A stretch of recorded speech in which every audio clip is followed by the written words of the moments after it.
Alkohol je na slovenských cestách stále značný problém.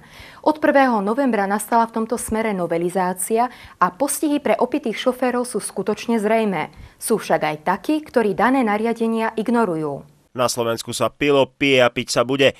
Požívanie alkoholu nemôžeme v našich zemepisných šírkach brať len ako folklór. Na Orave nám v dôsledku alkoholu a nezodpovednosti pribúdajú problémy, ktoré súvisia so správaním sa vodičov na cestných komunikáciách. Dôsledky takýchto počinov sú skutočne tragické. Za prvých 10 mesiacov na Orave sa stalo 229 dopravných nehôd, kde sme mali 11 ľudí usmrtených, z toho ťažko zranených bolo 28 a zranilo sa ľahšie 158.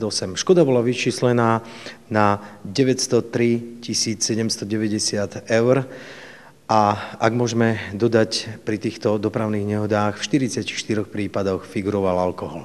Od začiatku novembra tu máme novelu trestného zákona, v ktorej sa napríklad hovorí, že prichytený šofér s 1 promile si v base posedí 12 mesiacov. Oravci sú však akoby stále benevolentní. Nakoľko je strašne veľa dopravných nehôd pod vplyvom alkoholu a situácia bola neúnosná na území Slovenskej republiky, došlo k novelizácii trestného zákona.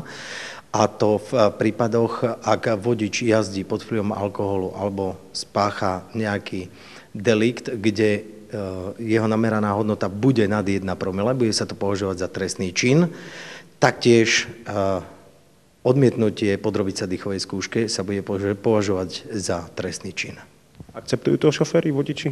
Ťažko povedať, či to akceptujú, ale aby to akceptovali, polícia vo zvýšenej miere bude vykonávať kontroly, nezištne a nekompromisne bude bojovať proti vodičom, ktorí požívajú alkoholické nápoje, pretože alkohol zabíja nielen človeka, jeho dušu, jeho fyziku, ale zabíja všetkých naokolo seba. Šofér, ktorý pod vplyvom alkoholu usmrtí človeka, príde o vodičský preukaz doživotne.